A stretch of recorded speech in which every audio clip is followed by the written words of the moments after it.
Hello, everyone. Blue Star Saber here once again to discuss another Star Wars review. This time, Ahsoka Episode 3, the third episode in the Ahsoka series done by Dave Filoni, and which I'm going closer. Wasn't sure I was going to do this given the time, but I've got everything set up, so might as well. And I just watched double watched the latest episode as well, in which it follows up from the two-part episode premiere what we got from last week, in which Ahsoka has found a map to find Ezra and Thrawn. The two reunited with Sabine, who was revealed to be once her old Padawan in training. They end up being ambushed by Dark Jedi, who rescued Morgan Elizabeth, who turns out to be a Night Sister, who was an ally of Thrawn, and are now searching for him. So after Ahsoka and Hera, searched an Imperial Corellian shipyard. Realizes that there's an operation to find Thrawn, and not to mention particularly with the Eye of Sion, which currently can travel across galaxies, in which he finds Thrawn, and possibly for the old crew of the Ghost, Ezra Bridger. Let's see now. How do we follow up this episode? But afterwards, Sabine once again joins Ahsoka Tano and Hien as her apprentice, and they go off to find Thrawn, to stop Thrawn, and possibly bring back Ezra home. So that was the recap. But anyway, how's the episode itself? Well, the episode begins with a sort of Jedi training on Ahsoka Tano's T6 shuttle, where you have Hien and Sabine training with him holding 4 hologram swords, and Sabine using a wooden blade, in which slices, and which allows him to record what she's doing what she's doing, in which she remembers the basics, but not quite as sharp, but as accurate as it should be. During which Ahsoka comes in and all that stuff and learns that, after a bit of discussion with Sabine about what her Mandalorian training goes up, she's not really thinking like a Jedi, if you will. And this is where Sabine reveals that Hien told her earlier she has the least potential of all the Jedi he's met. And and while Ahsoka's probably not pleased that Hien says that, she doesn't really care either way, and decides that it's time to try a different method of training, in which it's, of course, the classic blast helmet. Thing though, instead of with a shooting ball, Ahsoka will be using her own wooden stick. I believe they call it a Bocon saber, which I think you often find in the Knights of the Old Republic MMO. It's been ages since I played that. I really got to see if I can join that at some point. But yeah. And after a few parlays of hitting, sometimes failing, sometimes hitting, Sabine is knocked down to the floor, though Ahsoka warns her that not to rely on anger and rage, as they might give you a bit of strength, but they can unbalance you.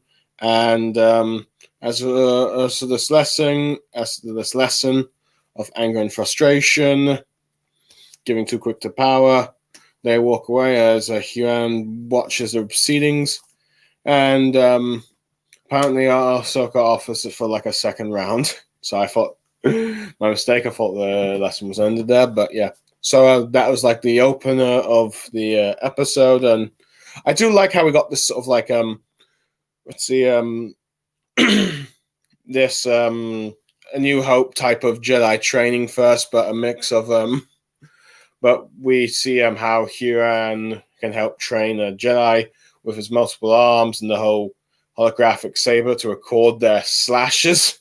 I must admit, it kind of reminds me of General Grievous, and honestly, if Obi-Wan trained under Hien, or at least had him as a practice dummy for a bit, that probably explains why he's so well adapted to fighting Grievous.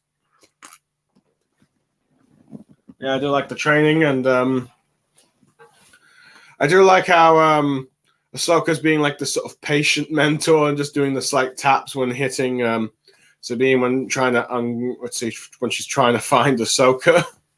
I do like how they put back the mask with the Force thing. I do like how the whole conversation that Sabine had with Hayan was brought up about her being the West Jedi candidate, as that leads to some interesting conversations later here. But yeah.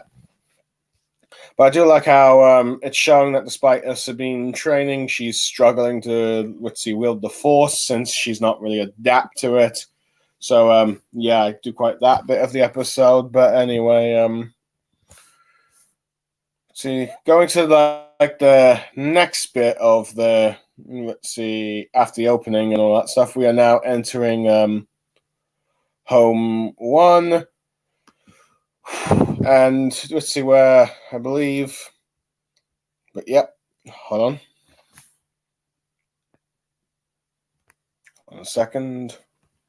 Where Harrison Dula is walking through a corridor, meeting with her First Officer Vic to meet Supreme Chancellor Mon Mothma, but warns that Hamato Sino is going to be one of the senators present, and judging by their expression, they know that this one is a very troublesome senator, for at least that for like when they want to do stuff.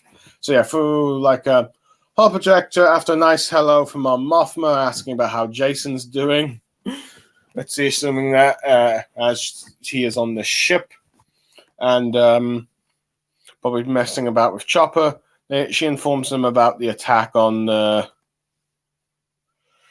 The attack on the Vespa ship that led her to the Corellian shipyards, talking about Imperial loyalists, with one of the senators, I believe his name is Rodrigo, saying that I'm pretty certain most of the employees are now loyal to the Republic, who used to be former Imperial workers, but Syndulla points out they just they can't really be that long when they say long live the Empire that they're looking for, which gets a little bit of an awkward silence, I think. But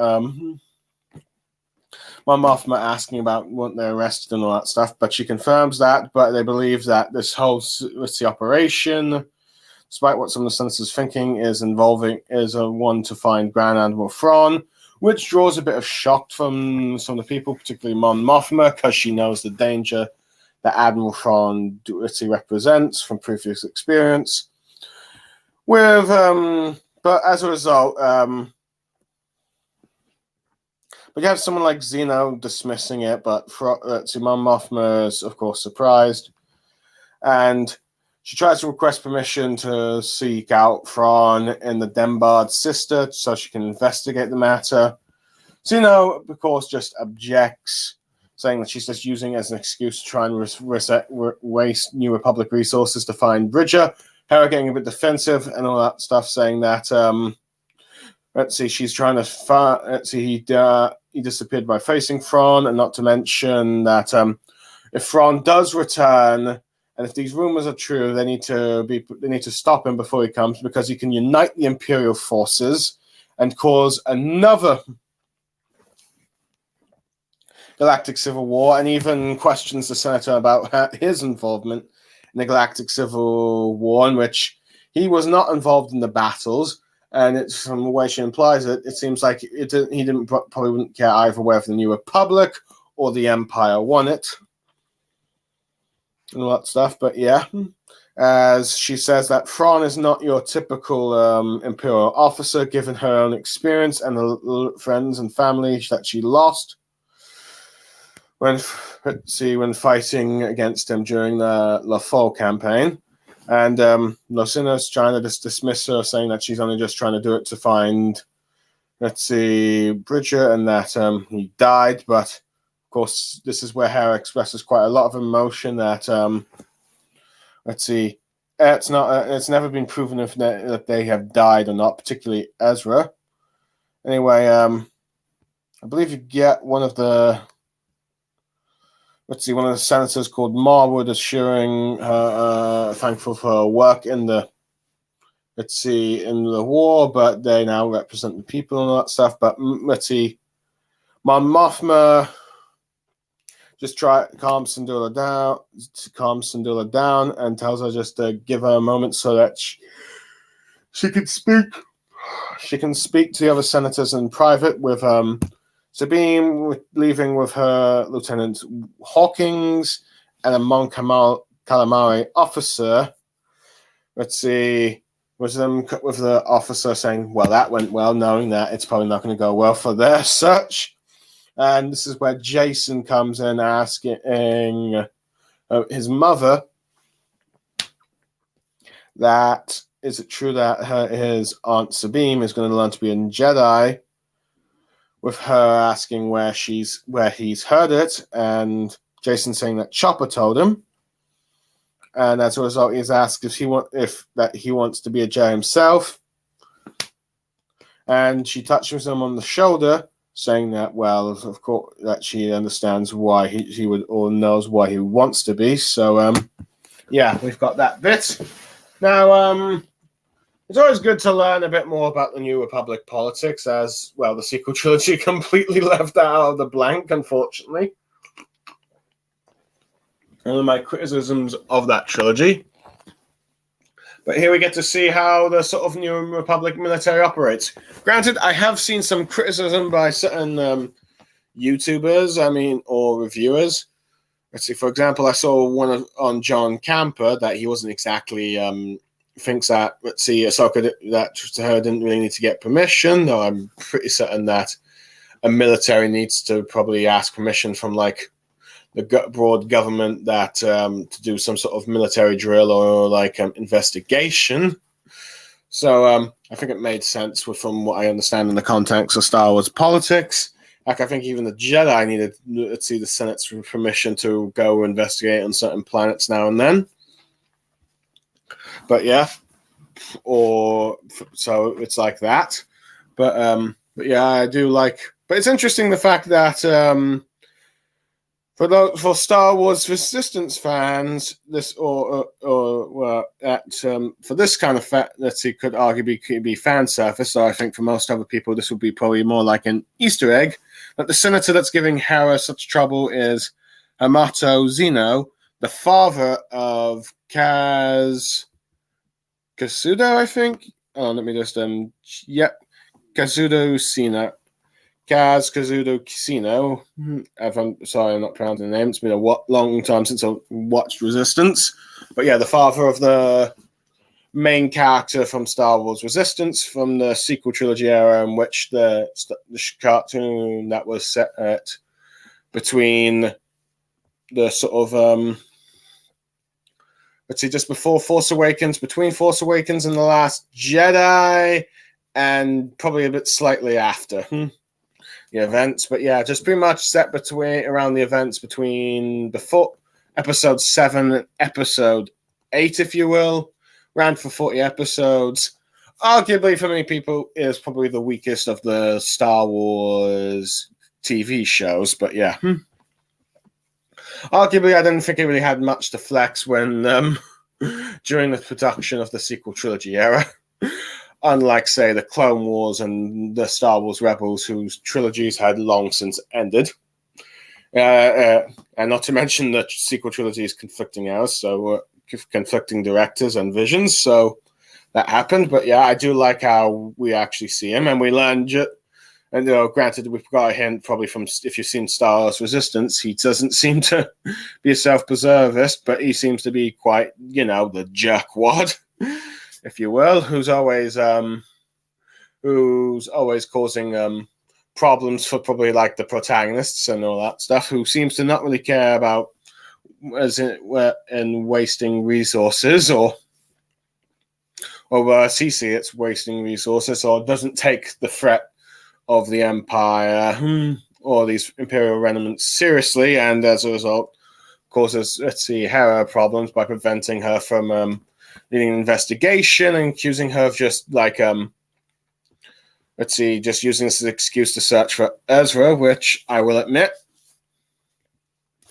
I can see how sort of corrupt senator or someone that doesn't know Hera personally might see that way, but I think Hera does, of course, treat the threat of Thrawn very seriously, and I think even Mon Mothma understands the threat of Thrawn seriously, but due to the other senators, other senators not taking the threat seriously, they've voted against this mission, which of course raises the stakes because you've got these incompetent senators, making the wrong decisions, prevent investigation. As a result, Hera's hands are tied, if you will.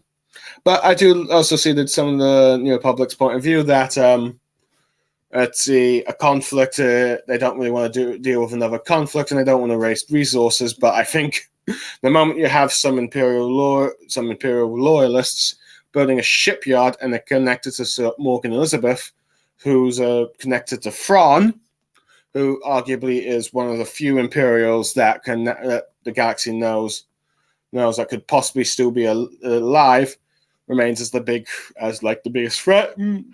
Could actually bring a big threat to the galaxy and really start a war which Hera is trying to prevent, but they just don't want to see it.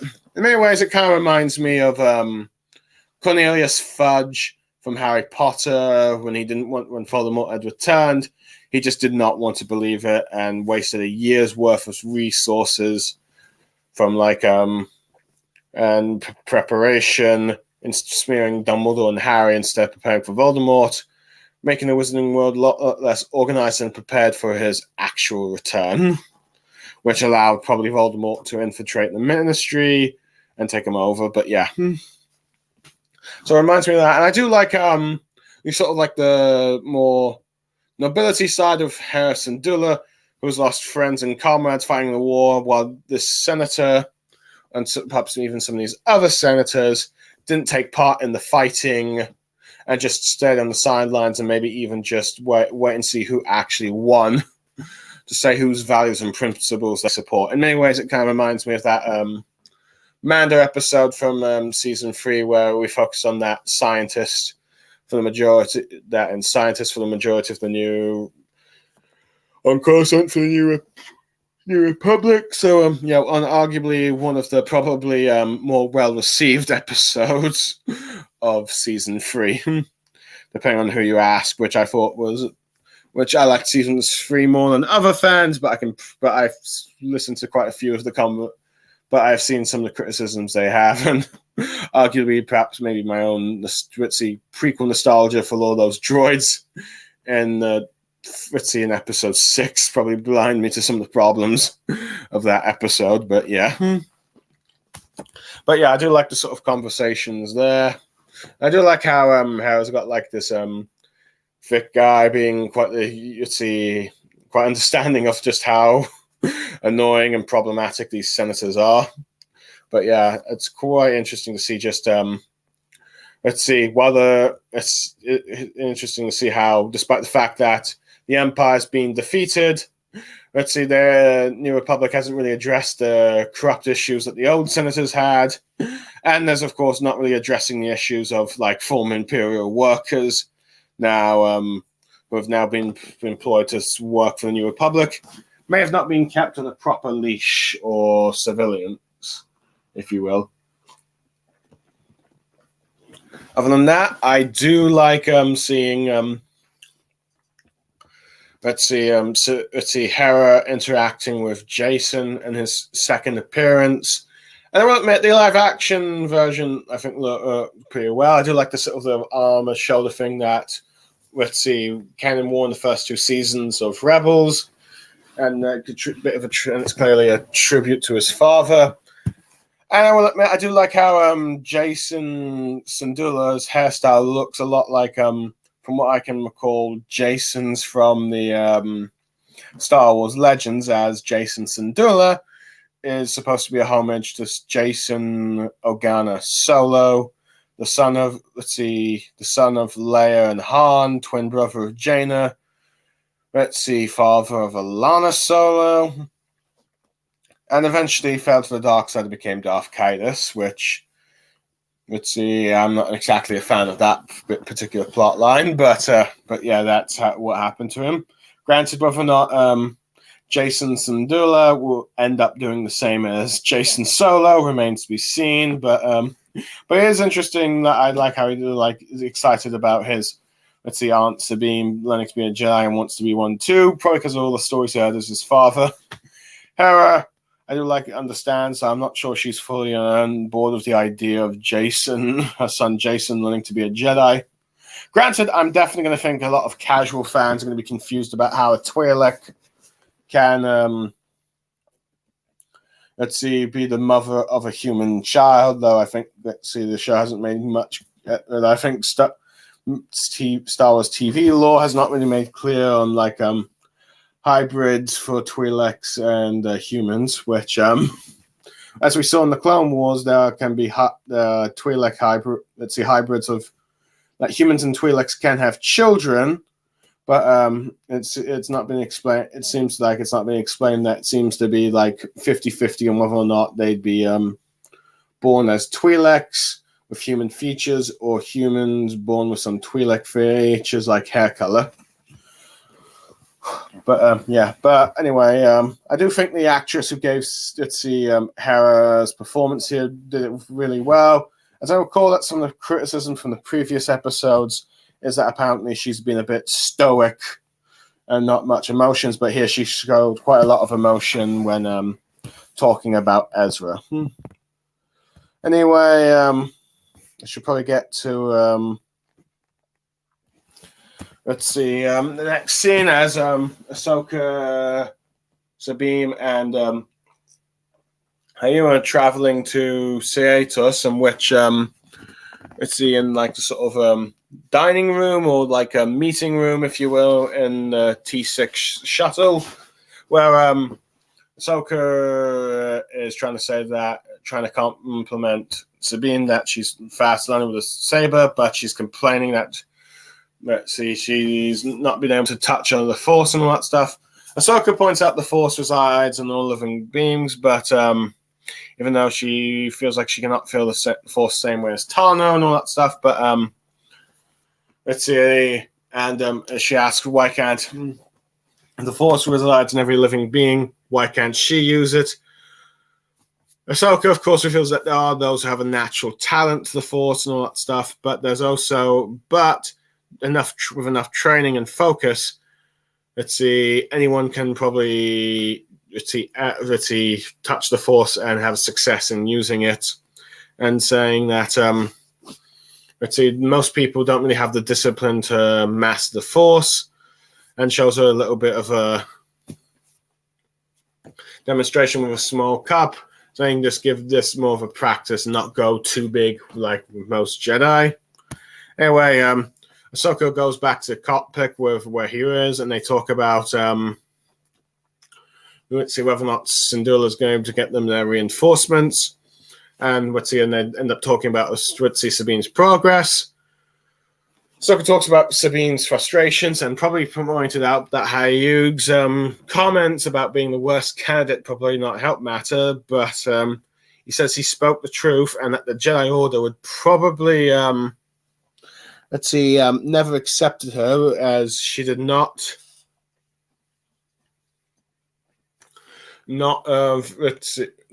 accept her, as she did not match the typical Jedi standards. But Ahsoka disagrees about it, and you got them arguing, saying that let's see whether or not the standards work or not. You said they work for 1,000 years, but then Ahsoka points out until they didn't at the end, and she's insistent on training him, despite hearing saying that there's not been many Mandalorians that have been Jedi. And she says that she's not trying to make Ren a Jedi. She's trying to make her be herself with the Force and all that. But we're just learning how to use the Force. Which well, to be fair to Ahsoka, she comes from a very particular line of non-standard Jedi, as she's Anakin's apprentice who joined the Jedi Order later than most.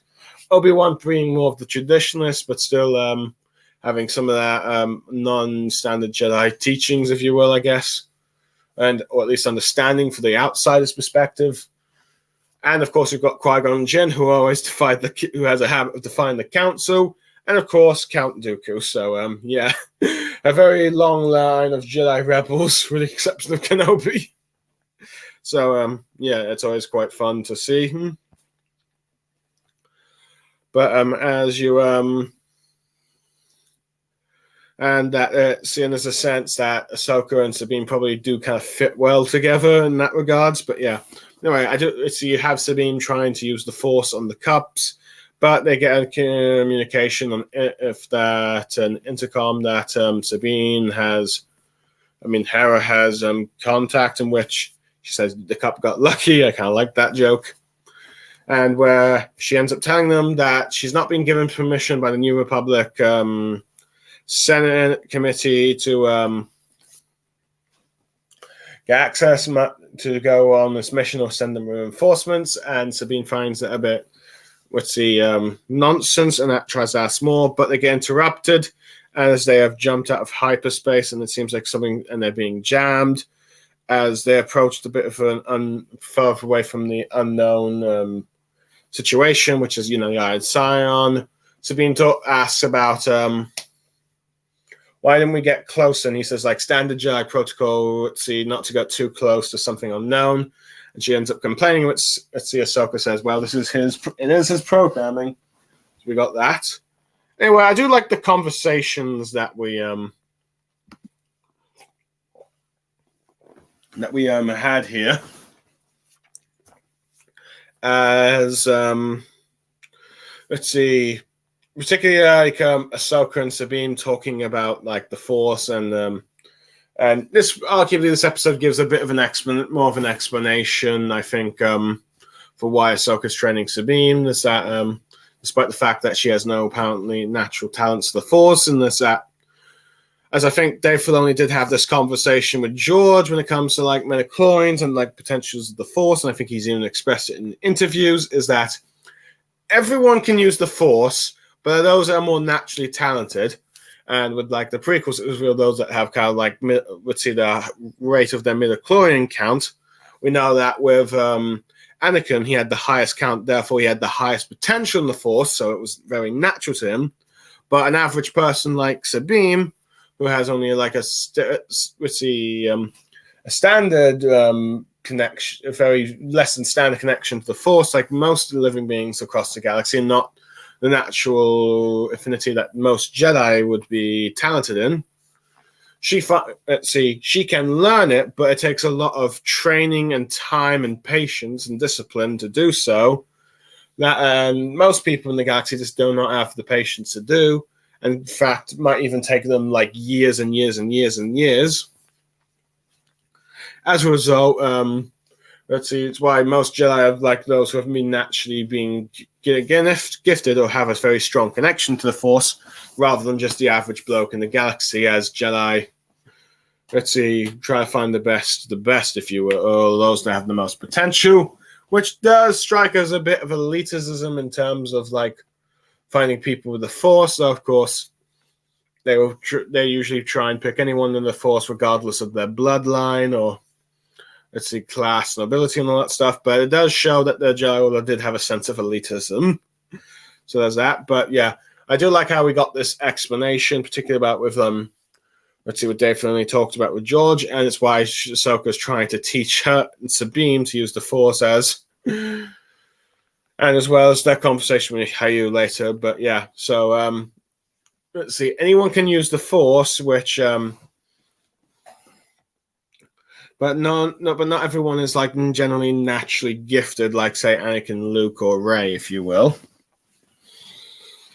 And it just takes a lot more time. For example, like a standard ritzy basic Jedi would probably take like a decade or so to learn everything. The more naturally gifted ones, like let's say Anakin, Luke, and I guess Rey, could probably span shorter time than that, or shorter time than for that a Jedi youngling to Padawan at the very least.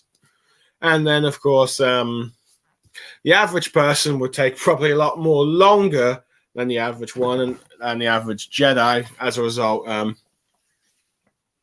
have difficulty in accessing the Force, and as a result, you probably have, if Sabine does end up eventually learning the Force at the end, which I could see possibly seeing happening in the show. In the show, she won't be exactly the strongest lightsaber wielder, if you will. But anyway, I do like how. But after a demonstration with Ahsoka saying, "Just try starting small," is a thing. But yeah, apart from that, I like the conversation with like Ahsoka and Hayan talking about Sabine, her being annoyed with him telling Sabine her lack of potential, Hayan telling the truth, talking about the Jedi standards and how there are some merits and how they work. So I do like how Ahsoka points out how until they got wiped out and all that. But I do like how Ahsoka's explained that she's just trying to help Sabine be herself and not necessarily a Jedi, despite the fact that when Huron's pointing out that there's like very few Mandalorian Jedi. I do like how he just processes that. Okay, Ahsoka isn't like the standard Jedi or from the standard Jedi lineage of master and student, so perhaps there's some way of how she can make this work with like Sabine, who is not a standard Jedi candidate, if you will. But anyway, I do like how the others get annoyed. I do like how Sabine tries to practice and just says the mug got lucky when Hera called up, so there's that. Now, like I said, she's probably not going to learn to use the Force until like episode 8, probably of this show, as that's the finale. I do like how they became quite not happy to learn that.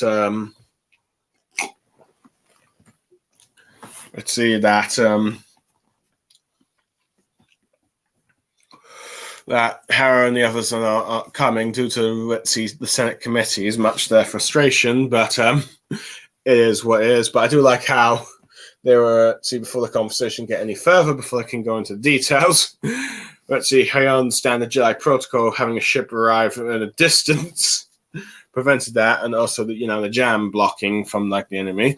But I do like the sort of little funny conversation where between Sabine, Hayun, and Ahsoka about, can we go soon? It's like standard Jedi protocol, which, yeah, Hayun is like a very old and ancient sort of 3PO who must follow the protocol that the Jedi have installed him, despite it being an annoyance for others, like for Sabine here and like Ahsoka, and how it was for Han in like the original trilogy. But yeah. But I do like how Ahsoka sort of defends Hyung, says that, well, it's in his programming. Anyway, we get a sort of little, I believe, a dog fight here where, you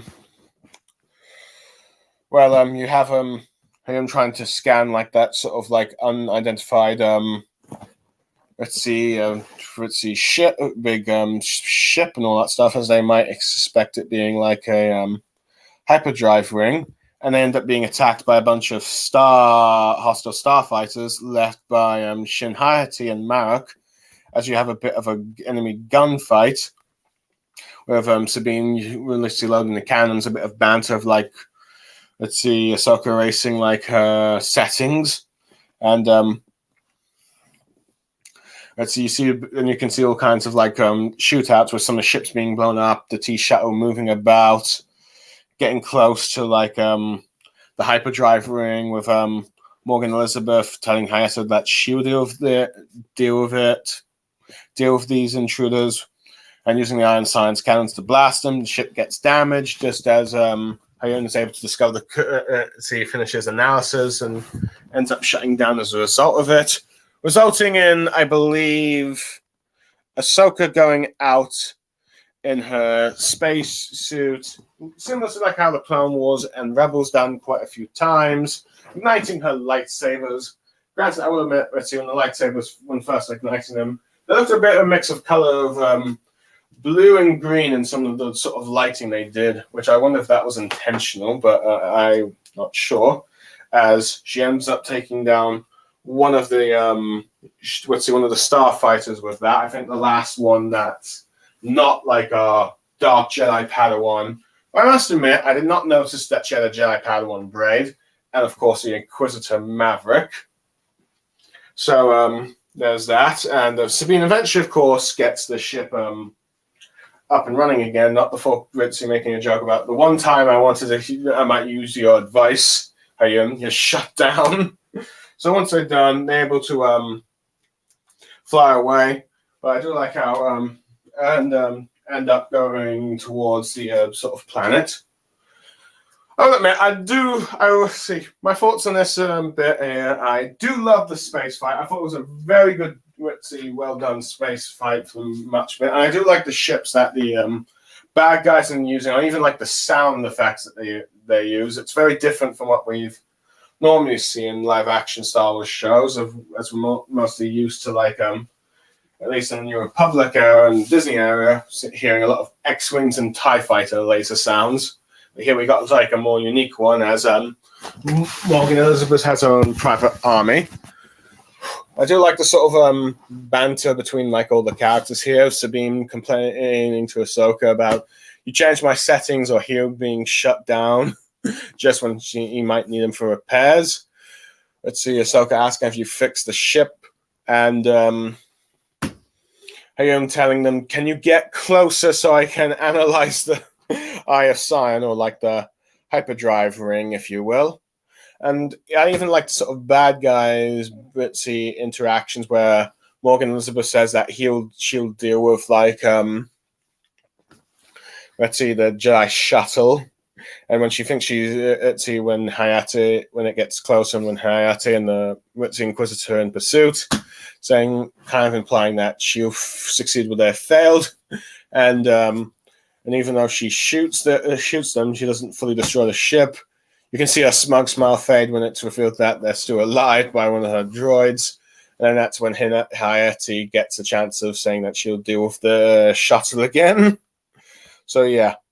I like that. Granted, I think the biggest criticism I have seen in the episode here is the fact that Ahsoka went out in the space chute and ignited the lightsaber, slashing on the ships. I think some people found it a bit too cartoony and corny, and I can probably understand why, as most other Star Wars shows haven't really, or movies haven't really done it. It's only been done in the Clone Wars cartoon and Rebels, in which, let's see, them being, of course, cartoons, it was a bit more natural to kind of see this kind of fighting style. And I guess that for some people, Dave Filoni didn't quite do it in live action. But I guess since I've been used to seeing it in the Clone Wars and Rebels, I'm a lot more accepting of it. But I can understand why some would be sort of like, this is too corny. Oops, oh, damn it. Spilled my water.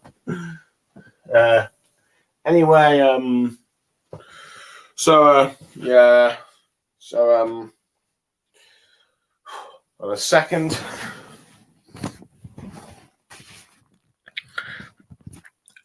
Yes. Anyway, as they're landing as they're being chased when trying to land on the planet and past the crowd, the clouds of Cietos, they encounter a pod of Purguli as they fly around them, and as a result, Marek and Hayate Ritzy lose them. Oh yeah, one thing I should probably comment on Marek. Yeah, I do like his voice, but I think the whole mask and the Ritzy mask sound effects from it, let's see, under his helmet, kind of make it too vague to see. Kind of make it sometimes hard to understand him, and I had to rewind a few times just to understand what he was saying.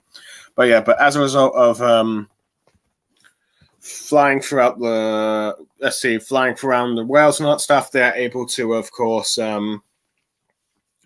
lose their pursuers, and they manage to land the ship down to the planet.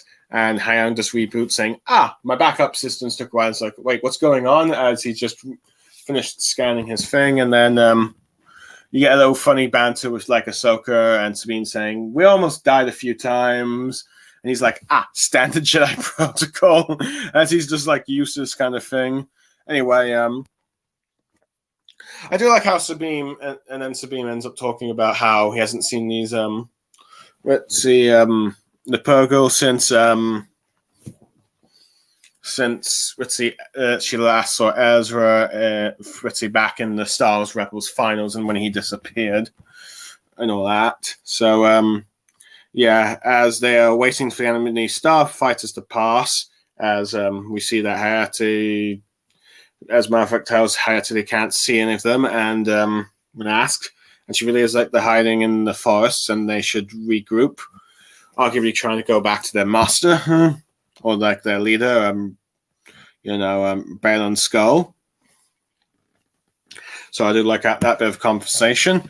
Anyway, Hayuk is able to explain that it is indeed a hyperdrive. That is indeed a hyperdrive ring, which they have 6 hyperdrives in place, and one final one being installed. And I do like how they they end up switching Hayuk back off. At first, when the Inquisitor and Hayat and the Dark Jedi starfighters went by, saying, despite his protest, saying that this is like Jedi protocol. So I forgot that part there. But and then when he turned back online, he explains like the hyperdrive thing and explains that and they both explains, as well as Ahsoka realizes, that they could probably travel across other galaxies with this. And Hayun says with like the Jedi Archive speaking about this, as well as the pod of whales that can travel between galaxies, if they have the right coordinates, they can do so. And Ahsoka and Sabine realize that they probably do, and that's what they're trying, and that's why on this planet, and they're trying to find, and they realize that their plans is to travel to another galaxy, in which likely where Thrawn and Ezra are heading to. So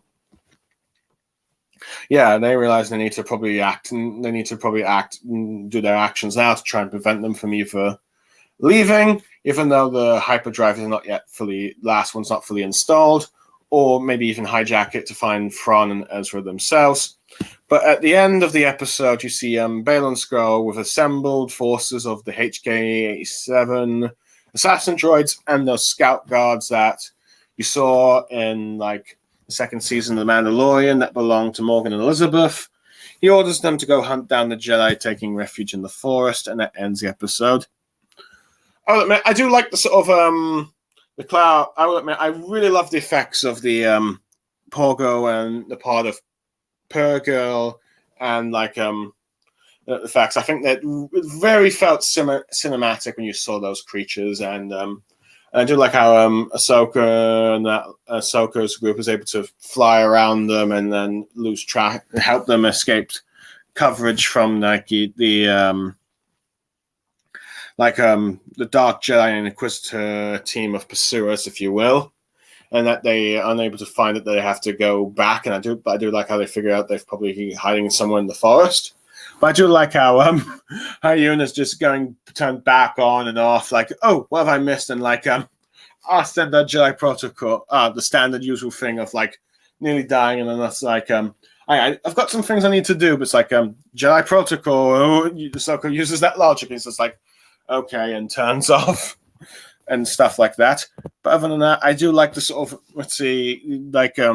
Sabine's reaction to seeing the Purrgil and the emotional response she has about how she hasn't seen these things since Ezra disappeared. And you can too tell that it still affects her to this day, and she's feeling all kinds of emotions seeing these creatures. But yeah, I do like how Hayung is able to explain like the hyperdrive, the hyperdrive ring, or the Iron Scion ship is. Like the hyperdrive purposes, how it's not complete, and I like how Ahsoka is able to deduce what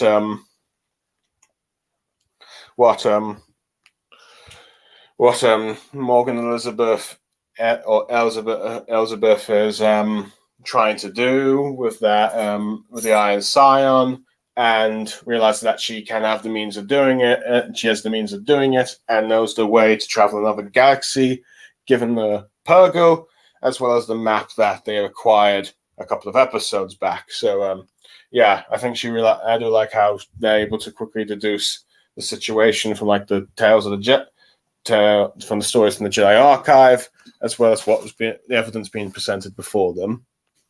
Anyway, I do like how even though I'm a little disappointed that Brian, I believe I can't remember his name, Balon Skull. I'm a little disappointed he only has a minor appearance in this episode. I do like how he's taking sort of command of the operations down there, ordering some HK units and scout soldiers to try and deal with the Jedi. Granted, I think he probably realizes that they